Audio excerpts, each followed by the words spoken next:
नमस्कार, स्वागत है आप सबका हमारे खास कार्यक्रम देश देशांतर में। मैं हूं कवीन सचान। देश देशांतर में आज बात करेंगे अमेरिका में हो रहे राष्ट्रपति चुनाव की।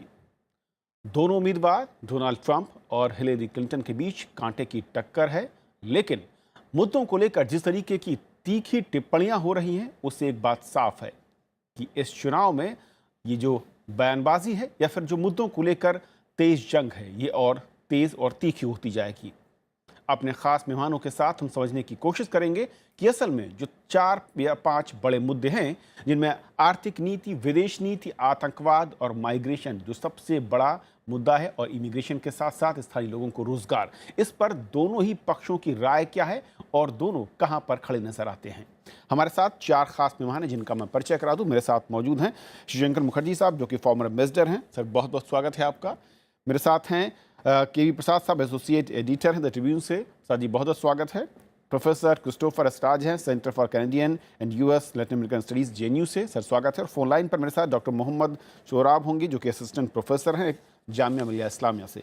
शुरुआत में करना चाहूँगा मुखर्जी साहब आपसे ही, जिस तरीके का चुनाव इस बार का दिख रहा है, आमतौर पर विचारधाराओं में मैं कहूँ कि 10 से 20 या 30% का परिवर्तन या फिर अलग अलग रास्ते ज़रूर दिखते थे, लेकिन इस बार तमाम मुद्दों पर ऐसा लगता है कि दोनों के बीच 36 की विचारधारा दिख रही है। शुरुआत में अगर आतंकवाद से करूं, किस तरीके से देखते हैं ट्रंप के स्टैंड को और हिलेरी क्लिंटन के स्टैंड को? देखिए, मेरा इसमें ये राय है, बयानबाजी में आप बहुत सख्ती दिखा सकते हैं, और ख़ासकर जब ये इतना एक इम्पॉर्टेंट कैंपेन है for presidency of the United states, तो जो लेक्चर्स देते हैं, जो बयान देते हैं कैंडिडेट्स, उनको थोड़ा पिंच ऑफ सॉल्ट के साथ लेना चाहिए। आतंकवाद के खिलाफ बहुत ही ज़ोर शोर से, बहुत सख्ती से आवाज़ उठाना बहुत आसान काम है, लेकिन उसके बाद प्रेसिडेंट बनकर अमेरिका के राष्ट्रीय हित को देखते हुए आतंकवाद के साथ सिर्फ अमेरिका के खिलाफ नहीं, लेकिन सारी दुनिया में, सारे अन्य देशों में जहां आतंकवाद फैल रहा है, उसका मुकाबला करने का, उसका वो एक बिल्कुल अलग पृष्ठ है। तो इसमें कोई शक नहीं है कि नीस, ऑरलैंडो, टर्की, ढाका, इन सब आतंकवादी जो हमले हुए हैं, इसमें मेरे ख्याल से लोग ये सोच रहे हैं कि डोनाल्ड ट्रंप को फ़ायदा होगा, क्योंकि उनका जो आवाज़ है बिल्कुल बुलंद है और बहुत ही स्ट्रेट लैंग्वेज में, मुसलमानों को मैं आने नहीं दूंगा, मेक्सिको में वॉल बनाऊंगा वगैरह, तो ये एक रेजोनेट करता है। और इलेक्शंस में आप ब्रेक्सिट में देखिए, कोल्ड लॉजिक, आंकड़े, स्टेटिस्टिक्स, ये ज़्यादा प्रभाव नहीं करते हैं। भय का जो मैसेज होता है वो ज़्यादा प्रभाव करता है। तो इसमें कन्वेंशनली मैं ये टेररिज्म का आपने जो मुद्दा उठाया, इसमें मुझे लगता है कि मुझे नहीं, सारी दुनिया को शायद ये लगता होगा कि डोनाल्ड ट्रंप को इसमें से थोड़ा, उसके कैंपेन में थोड़ा ऑक्सीजन मिलेगा। लेकिन इलेक्शन के समय जो भाषण दिए जाते हैं, उसका कितना प्रभाव पड़ रहा है पॉपुलेशन पे, और कितना दूसरे मुद्दों का उन पर प्रभाव है, आर्थिक, उनके जॉब्स, इमिग्रेशन वगैरह वगैरह, इन सब के होते हुए मैं तो कहता हूं कि ये जो आप जो प्रिडिक्शंस के उसमें आ जाएंगे तो बड़ा अनप्रिडिक्टेबल है। प्रोफेसर क्रिस्टोफर, जैसा कि कहा मुखर्जी साहब ने कि डोनाल्ड ट्रंप जब यहाँ तक कहते हैं कि मैं किसी मुसलमान को देश में घुसने नहीं दूंगा, या फिर इस तरह की जो नीतियों की बात हो रही है, आतंकवाद के अगर मसले पर मैं कहूँ, क्या व्यवहारिक समझ से दूर दिखता है उनका स्टैंड, या फिर जैसे कि कहा कि चुनाव में बयानबाजी एक अलग मुद्दा है, एक अलग तरीके से अट्रैक्शन, वो एक कह सकते हैं कि इंस्ट्रूमेंट होता है, और नीतियों के लिहाज से वो शायद दूर होता है? ऐसा है, डोनाल्ड ट्रंप ने लोगों को भड़काया है। भड़काया है। वो सीधे जब अगर जीत जाए, हालांकि इतनी क्लोज इलेक्शन हो रही है जीतने का, कभी भी अभी तक जो अमेरिकन पढ़ाता हूँ, अमेरिकन फॉरेन पॉलिसी और अमेरिका के बाद, कभी भी 3 प्रेसिडेंट आके बात नहीं करे। ये एक मुद्दा है जो डेमोक्रेटिक पार्टी का अच्छी, और जब डोनाल्ड ट्रंप के कोई नहीं आया, बुश भी नहीं आया, और पुराने उसके पापा बुश भी नहीं आए, सब घर में रह गए। ये हम देखते हैं, वो 70% तो ले गए, वो 30% का है। अच्छा, लोग तो तंग हो गए टेररिज्म, हम भी तंग हैं। और इस मुद्दे को किस तरह से समझ, जैसे मुखर्जी साहब ने कहा, इसको इन्होंने, अमेरिका ने तो कोशिश की थी थ्रू मिलिट्री इंटरवेंशन, कुछ नहीं हुआ। अब दो कॉन्ट्रडिक्शन स्टेटमेंट है इसका। हाँ, एक तो वो कहते हैं कि इराक से लेकर सीरिया और लीबिया में जो नीतियां थी वो गलत थी, और दूसरे वो कहते हैं कि आतंकवाद के खिलाफ में सीधी कार्रवाई आप डिस्क्रेडिट कर रहे हैं जिन्होंने अपना जीवन दिया इन जगहों में। वेटरन्स मूवमेंट इतनी पावरफुल है अमेरिका में, वियतनाम वॉर के मूवमेंट इतनी पावरफुल है कि आप सोल्जर जो इसने अपनी ज़िंदगी दी, मर गया है, परिवार है, उसको आप कहते हैं ये गलत काम किए हैं। अब फिर से ये किस तरह से चुनेंगे? मिलिट्री को आपने बिठा दिया है। यानी इस मुद्दे पर, आतंकवाद पर, मैं कहूं कि हिलेरी क्लिंटन का जो, या उनकी पार्टी का जो स्टैंड रहा है वो ज़्यादा आसान, या फिर एक मैं कहूं कि मध्यस्थ जो मार्ग है जो एक होना चाहिए एक सत्ता के लिहाज से, वो देखिए अभी विड्रॉल का मेजर इशू है उनका, क्या पूरा विड्रॉ कर ले या नहीं। उनको अफगानिस्तान से करना है, इराक से तो कर ही ली, और कूड़ा बना दिया इराक का। मैं सोचता हूँ अगर वो पहले ही जाते नहीं, सदाम हुसैन को थोड़ा समझा देते तो बड़ा अच्छा होता है। उधर जाके इतनी कूड़ा बना दिया है, वो सारी वेस्ट एशिया पर। एक व्यू है, अमेरिका का इंटरेस्ट ही कूड़ा बनाना है। आप करेंगे वो इनकी एक पॉलिसी को हो गया है। जिस तरीके का अब तक मैं कहूँ आतंकवाद पर बयान रहे हैं, और पिछली, जब मैं कहता हूँ ना कूड़ा, इंस्टेबिलिटी, राइट। प्रसाद साहब, आतंकवाद के मसले पर क्या दोनों ही जो उम्मीदवार हैं उनकी सोच जो है, जो कि मैं कहूँ कि आने वाले दिनों में जो भी जीतता है उसकी नीतियों में साफ तौर पर दिखेंगी, किस तरीके की व्यवहारिक दिखती हैं, या फिर जो उनकी सोच है वो कहीं ना कहीं, जैसा कि मुखर्जी साहब कह रहे हैं कि चुनाव में बयान दीजिए और उसके बाद फिर आपका स्टैंड उससे अलग हो या उसके पास हो, वो फिर फर्क नहीं पड़ता? देखिए, एक फ़ायदा ट्रंप साहब के साथ तो ये है कि वो आज तक कोई सरकारी, उन्होंने कोई महकमा नहीं संभाला, उन्होंने कोई पॉलिटिकल पोस्ट होल्ड नहीं किया। वो एक व्यापारी या एक बिजनेसमैन है, और सक्सेसफुल बिजनेसमैन दिखे गए अपने आप को। उनके ऊपर कोई बर्डन ऑफ ऑफिस कभी रहा ही नहीं, तो वो कुछ भी कह सकते हैं आज की तारीख में, और कुछ भी लोगों को समझा सकते हैं जो उनको लगता है कि मैं जो बोल रहा हूँ लोग समझ रहे हैं। आतंकवाद एक मुद्दा है वहाँ पे, ये तो कोई शक नहीं। वहाँ पे क्या सारे विश्व में एक मुद्दा बना हुआ है इस चीज़ को लेकर, चिंताएं सबकी हैं इसको लेकर, और किस तरह से इसको जड़ से हटाना है या कैसे करना है। आज की तारीख में IAS को लेकर बहुत ज़्यादा व्यापक तौर पे चिंता है, तो उसमें आप किस तरह से उसके लिए देखिए, हिलरी क्लिंटन के पास एक फ़ायदा जो लोगों ने देखा कि 4 साल वो विदेश मंत्रालय उन्होंने संभाला अमेरिका में, पहले 4 साल ओबामा प्रशासन में, तो उनका एक अनुभव है उसको। जो आज अगर आपने देखा होता, आज जो डेमोक्रेटिक पार्टी का कन्वेंशन हुआ उसमें प्रेसिडेंट ओबामा की जो भाषण हुआ, उन्होंने इसका जिक्र भी किया कि जो एडवांटेज होगा उनको, कि एक सुलझे हुए राजनेता जिन्होंने चीज़ें देखी हैं, नज़दीक से देखी हैं और अंडर प्रेशर काम किया है, तो वो एक लोगों को दिख रहा है। अब जैसे कैंपेन डेवलप होता जाएगा, एक तो सबसे बड़े आतंकवाद तो एक मुद्दा तो है ही, लेकिन मेरे हिसाब से वहाँ आर्थिक बदहाली को लेकर ज़्यादा परेशान जी, मैं इस मुद्दे पर भी आऊँगा। उससे पहले एक रिएक्शन चाहूँगा। डॉक्टर मोहम्मद सोहराब साहब हमारे साथ हैं। सोहराब साहब, आतंकवाद के मसले पर अमेरिका के इस बार के चुनाव में दोनों पार्टियों की जो कैंपेन अब तक की दिखती है वो कैसी नज़र आती है, और कौन हकीकत के करीब या कौन कितना दूर खड़ा दिखता है आपको? देखिए, मेरा ये मानना है कि जो आतंकवाद का जो इशू है, जो टेररिज्म की इशू है, जहां तक उसको फाइट करने का मामला है, दोनों पार्टी में कोई बुनियादी फर्क नहीं है, सिर्फ रेटोरिक में बहुत ज्यादा फर्क है। दूसरी अहम बात यह है कि जो डोनाल्ड ट्रंप का जो अप्रोच है वो बेसिकली वो डोमेस्टिक लेवल पर ज्यादा कंसंट्रेट कर रहे हैं, और वहां पर जो राइटिस्ट ग्रुप के लोग हैं या जो न्यू कंजर्वेटिव के फोर्सेज जो प्रेसिडेंट बुश के साथ लगी हुई थी, जिन्होंने इराक और अफगानिस्तान से इन्वेजन को तमाम इंजीनियर किया, उस कंस्टिट्यूएंसी को ज्यादा से ज्यादा अपील कर रहे हैं। और जो डेमोक्रेट्स जो लोग हैं वो American values, American strength, American role in global politics, उस पर ज्यादा वैल्यू कर रहे हैं। लेकिन जहां तक टेररिज्म के साथ फाइट का मामला है, दोनों में बिहेवियरल एतबार से या अंडरस्टैंडिंग के एतबार से ज्यादा का फर्क नहीं है। जो फर्क है वो रेटोरिक के लेवल पर रेटोरिक फर्क आप कह रहे हैं। मुखर्जी साहब, अब मैं अगले मुद्दे पर आता हूं, जो है आर्थिक नीतियों को लेकर, जो सबसे अहम दिखती हैं। और ट्रंप साहब के अगर मैं एक बयान को कोट करूं, जब उन्होंने कहा कि WTO से अगर मैं जीतता हूं तो बाहर हो जाना चाहिए और कोई फ़ायदा नहीं इसका, इससे हमें नुकसान हुआ है। कैसे आप देखते हैं इस तरह की बयानबाजी को? देखिए, ये मुद्दा जो है मेरे ख्याल से ये बिल्कुल सही है कि इलेक्शन जीता या हारा जाता है अमेरिका में और अन्य देशों में भी आर्थिक मुद्दों पे। और इतना भी आगे बोलूँगा कि ये जो आपका टेररिज्म का मुद्दा है, जो इतना महत्वपूर्ण मुद्दा है, ये भी आर्थिक विकास से जुड़ा हुआ है।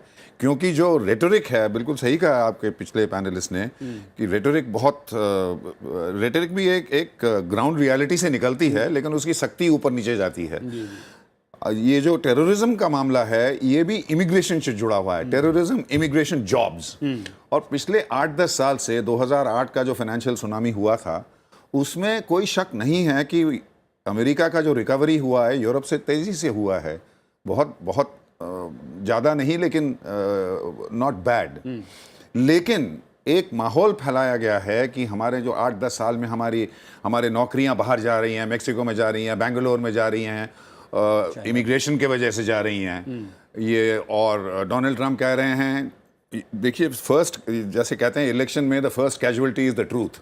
चीन आपका नौकरी हड़प के ले गया, मेक्सिको आपका नौकरी हड़प के ले गया, ब्रेक्सिट में यूरोपियन यूनियन के रूल्स के वजह से आपके नौकरी इमिग्रेंट्स लेके हड़प के चले गए। ये रेजोनेट करता है। इसके खिलाफ आप स्टेटिस्टिक्स दें, लॉजिक दें, कोई फ़र्क नहीं पड़ता। तो ये थोड़ा अब दूसरी बात यह है, अमेरिकन इलेक्शन में क्लिंटन ने एक बार कहा था, और जीते भी थे, कि इट्स द इकोनॉमी स्टूपिड।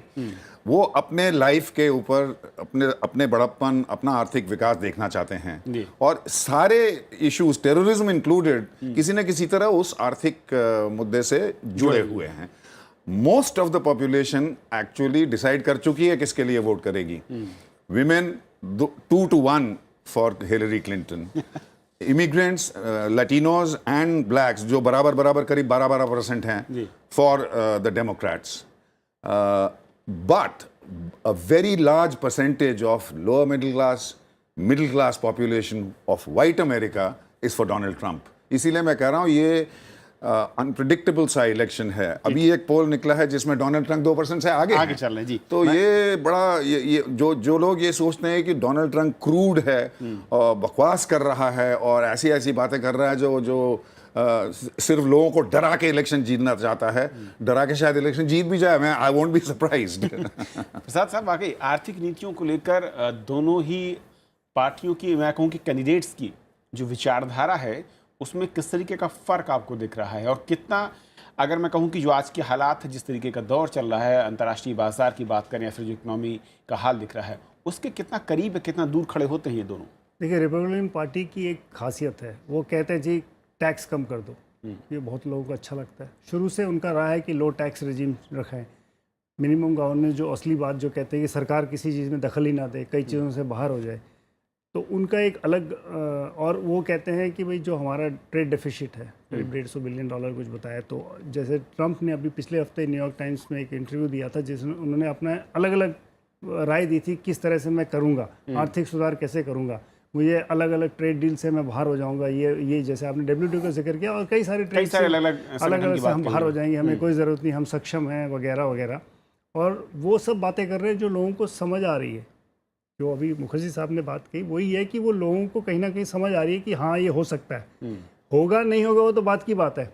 फिलहाल वो एक चीज़, एक ढांचा बना रहे हैं अपने लिए, एक तरह से। जैसे आज प्रेसिडेंट ओबामा ने कहा, they're trying to scare us, we should not get scared।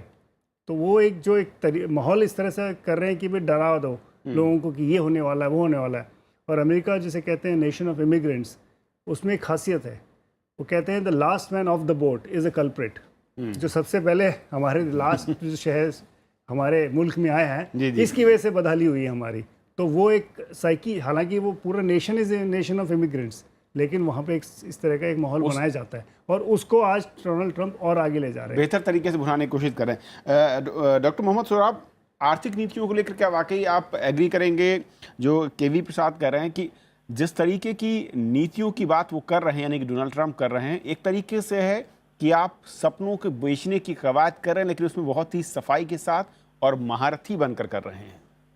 देखिए, मेरी जो समझ है वो ये है कि ओबामा के पूरे पीरियड में इकोनॉमिक क्राइसिस उतनी कभी भी एक्यूट नहीं रही है, जो जिसको ड्रम टॉप जिसको ये हाईलाइट किया जा रहा है। इस वक्त जो रिपब्लिकन के जो कैंडिडेट हैं वो बेसिकली एक तरह के xenophobia against orders and orders को डिफाइन करना बहुत ही मुश्किल है, वो पैदा कर रहे हैं। कभी वो ब्लैक के खिलाफ जा रहा है, कभी लैटिनो जो ग्रुप है उसके खिलाफ जा रहा है, कभी मुस्लिम के खिलाफ जा रहा है।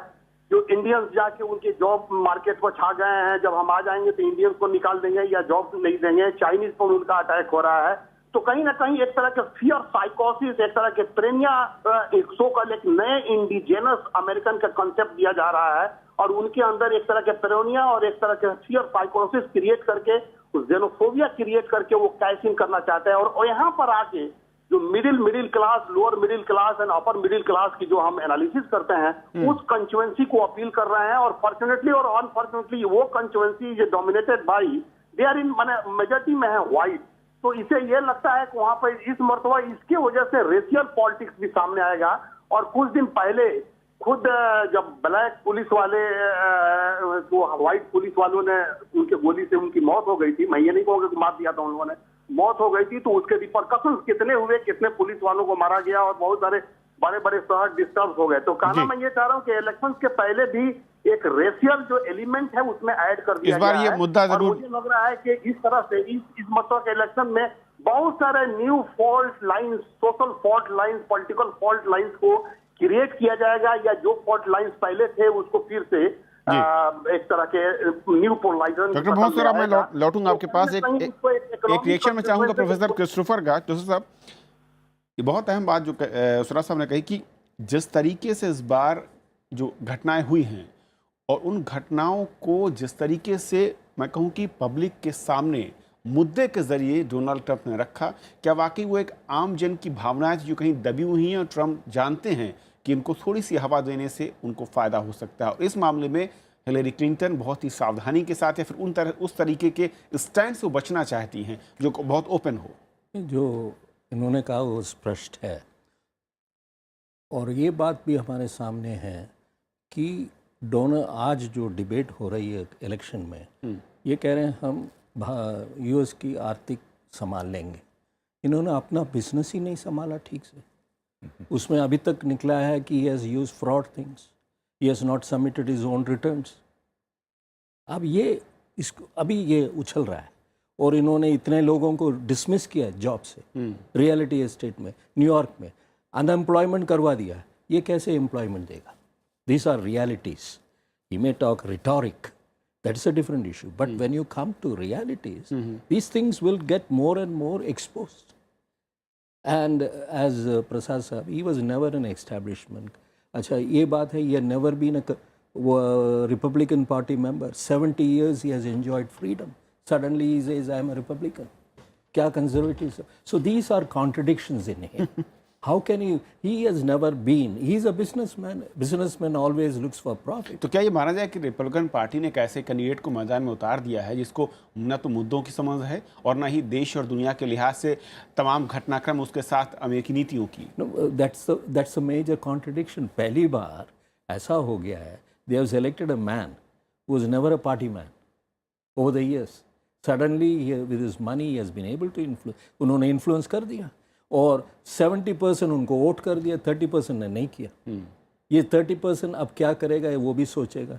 जो मुद्दे आपने कहा, अनएम्प्लॉयमेंट है। अच्छा, अनएम्प्लॉयमेंट में हम स्टैटिस्टिक्स देख रहे हैं कि सारा अटैक ऑन लैटिनोस में है और मेक्सिको में है, और इसमें हम देखते हैं कि ब्लैक वायलेंस में है, इसलिए उनके खिलाफ वायलेंस है, उनके खिलाफ रेशियल जो कॉन्फ्लिक्ट करा है। इंडियन के साथ क्या है? इंडियन के साथ कुछ नहीं हो रहा। Indians feel Trump is good for us because they are not interested in immigration. Okay, so immigration जैसे बात किया है, लैटिनोस 17% है। मुखर्जी जी साहब ने कहा out of this 12% can vote, वो ट्रम्प को कभी नहीं देंगे। 13% ब्लैक हैं, 10% वो वोटिंग राइट है, वो भी नहीं है। बट मेजर थिंग जो आपको ट्रम्प का बेनिफिट हो सकता है, जो अगेन एंड अगेन कैंपेन में हो रहा है, डेमोक्रेट्स आप वोट करिए, कम टू वोटिंग बूथ्स, जब ही हिलरी जीत सकती है। इनकी जो प्रोग्राम है आर्थिक, I think it is not a business. Mukherjee साहब was inside establishment, he knows better. Mukherjee साहब एक कमेंट में trade relations are maintained by mutual agreement. ये नहीं कि आप ठोक सकते हैं जी। हमारे सामने एक ही आया था, सुपर 304 एंड सुपर 306 ऐसे करके उन्होंने, अमेरिका ने दबाया, फिर भी सर्वाइव। जी मुखर्जी साहब, ट्रंप के बारे में जब, क्योंकि जिन तरह से मुद्दों को वो हवा दे रहे हैं या पब्लिक के सामने रख रहे हैं बहुत ही क्लियर स्टैंड के साथ, कई लोग कहते हैं कि इससे उनको नुकसान हो सकता है, लेकिन जो वहाँ की राजनीति के जानकार हैं वो ये कहते हैं कि वो उनका स्टैंड है और ये टैक्टिकल स्टैंड जो है उनको पता है कि हमें, मैं क्यों कर रहा हूँ, उसका फ़ायदा कहाँ पर होगा। क्या वाकई आप इसे डिनाई करेंगे कि एक अनएक्सपीरियंस कैंडिडेट ज़्यादा इस वक्त मुश्किल में डाल सकता है हिलेरी क्लिंटन को, जबकि उनके पास एक्सपीरियंस भी है शासन में रहने का भी और पार्टी का एक अच्छा बैकअप भी है? डिनाई क्या, मैं इससे सहमत हूँ, क्योंकि देखिए अनुभव की जो बात है, इन्होंने भी बताया, अनुभव डबल एजेड सोर्ड। 2 बार मैं वॉशिंगटन में था पोस्टिंग में। अनुभव एक तरफ से तो है कि Hillary Clinton experienced first lady, senator वगैरह वगैरह, सेक्रेटरी ऑफ स्टेट, एक्सपीरियंस्ड है, जानती है अमेरिका को कैसे एडमिनिस्टर करना पड़ेगा, ट्रैक रिकॉर्ड है। दूसरी तरफ Donald Trump, businessman, brash, coach भी एक्सपीरियंस नहीं, वगैरह वगैरह। लेकिन रियलिटी उल्टा हो जाता है कभी कभी। बहुत अमेरिकन्स हैं, कितनों से मिला हूँ, जो कहते हैं, जैसे हमारे देश में जैसे होता है कि पॉलिटिशियंस को देखो जी सारे करप्ट हैं, ये है वो है, ऐसा माहौल बढ़ता है। वहाँ भी कहते हैं द स्टेंच ऑफ वॉशिंगटन, ये बदबू वॉशिंगटन से आ रही है, स्टेटस को नहीं चाहिए, एक बाहर वाला आदमी आए, नया हवा लेके आए, ऑक्सीजन लेके आए। तो इसे डबल एजेड सोर्ड, इससे एडवांटेज भी होता है। और देखिए इसका फ़ायदा डोनाल्ड ट्रंप ने बहुत ही क्लेवरनेस के साथ इस्तेमाल किया है। वी शुड नॉट फॉरगेट 16 और कैंडिडेट थे रिपब्लिकन्स के, उनको हरा के he was presumptive candidate convention के पहले से ही। तो अपने ताश के पत्ते जो उनके पास थे बहुत अच्छी तरह खेले हैं उन्होंने। और not only can't he be written off, मैं तो कहता हूँ he is a very strong contender. अब यहाँ लोग कहते हैं, जैसे टिप ओनील ने कहा था, 1 week is a long time in politics. अभी तो 3.5-4 महीने हैं, कुछ भी हो सकता है। लेकिन ये सोचना कि डोनाल्ड ट्रंप के जो भाषण हैं, जो इतने क्रैश हैं, इतना क्रूड हैं, वगैरह वगैरह, इसलिए अमेरिका की जनता पुट ऑफ हो गई है और शायद हिलरी क्लिंटन आराम से जीत जाएगी, ये बिल्कुल गलत है। उनको बहुत बहुत हार्ड वर्क करना पड़ेगा। बिल्कुल सही कहा इन्होंने कि हर एक वोटर को अपने दरवाजे खोल के वोटिंग बूथ में जाने का खींचने का प्रयास करना पड़ेगा। क्योंकि ब्रेक्सिट में आप जानते हैं जो बूढ़े लोग थे, जो मतलब middle age and above, 82% went and voted, क्योंकि वो ज़्यादा डिसिप्लिन थे। और जो यूथ थे, जो थोड़े लेट अस से लेजी थे, दे वेंट ओनली 36%। अब क्या नतीजा होता अगर उल्टा हिसाब होता, you know, only time can tell. जिता दी। जी प्रसाद साहब, क्योंकि वक्त खत्म हो रहा है, मुद्दों के लिहाज से जैसा कि कहा मुखर्जी साहब ने, बहुत अहम है कि जब कोई शख्स तमाम कैंडिडेट्स को हरा करके अपनी पार्टी की तरफ से आगे आया है, जिस तरीके का स्टैंड है वो एक रणनीति का हिस्सा है। और ऐसे में जो अब तक की पॉलिसीज़ रही हैं वहाँ पर, अगर मैं कहूँ कि डेमोक्रेटिक पार्टी की ओर से कोई ऐसी पॉलिसी आपको दिख रही है जिसके, मैं कहूँ कि ब्लंडर जिसे कहते हुए, या फिर जिसको बहुत बड़ा अचीवमेंट कहते हुए आप ट्रंप पर हमला करें या फिर उनको बचाव कर सकते हो? सबसे बड़ी बात है जी, ट्रंप के साथ पार्टी उस तरह से नहीं खड़ी जिस तरह से डेमोक्रेटिक पार्टी आज हिलरी क्लिंटन के पीछे खड़ी है। एक तो ये थोड़ा, और इसके पीछे एक बहुत बड़ा, जैसे मुखर्जी साहब ने एक बात कही, उसमें एक जो निकल के आती है पहले से अमेरिकी में, एक है जैसे इन्होंने जो बोला पॉलिटिशियन वॉशिंगटन, ये एक पार्टी के खिलाफ भी एक माहौल है वहाँ पे कि जो एंट्रेंच पॉलिटिक्स है वो किसी और को आने नहीं देते हैं, तो उनको तोड़ो कि ये कब्जा जमा के रखा हुआ है कि बाहर से कोई आने नहीं देते, इसको कैसे तोड़ा जाए। और ख़ासकर हिलरी क्लिंटन के जो ईमेल्स जो अभी हाल फिलहाल में हुआ, इसीलिए बर्नी सैंडर्स इतना आगे निकले। मिसेस क्लिंटन को बहुत मेहनत करनी पड़ी बर्नी सैंडर्स के खिलाफ। और अगर कन्वेंशन की शुरुआत में बर्नी सैंडर्स ने कहा कि मैं हिलरी क्लिंटन को सपोर्ट करता हूँ, लोगों ने कहा बू, हम नहीं मानेंगे आपकी बात। तो एक बड़ा चुनौती उनके साथ भी है। और बर्नी सैंडर्स कुछ भी नहीं थे, ठीक है, एक सोशलिस्ट लेफ्टिस्ट उनका एक आइडियोलॉजी था, वो इतने आगे निकल गए। तो मुद्दों के साथ, मुद्दों से ज़्यादा अभी वो आपसी जो तनाव है उसको कैसे कम करें, और ये जो असमंजस है उनके बीच में कि एस्टैब्लिशमेंट पॉलिटिक्स को कैसे तोड़ना है। अमेरिकन जो मुखर्जी साहब ने उसका जिक्र भी किया, politicians stench of Washington, right Obama ने ये बात कही थी, I am going to fix inside the beltway politics. Right 8 साल में क्या किया वो अब उनको जवाब देना चलिए पड़ेगा। देखते हैं इस बार क्या होता है। लेकिन जिस तरीके से मुद्दों पर, अलग अलग मुद्दों को लेकर दोनों ही उम्मीदवारों के नजरिए साफ हो रहे हैं और बहुत ही तीखे तरीके से मैं कहूँ कि प्रचार चल रहा है, एक दूसरे पर हमले भी। लेकिन फिलहाल आज के हमारे इस खास कार्यक्रम में इतना ही। आप चारों मेहमानों का हमारे साथ इस चर्चा में जुड़ने के लिए बहुत बहुत शुक्रिया। तो देश देशांतर में आज इतना ही। नमस्कार।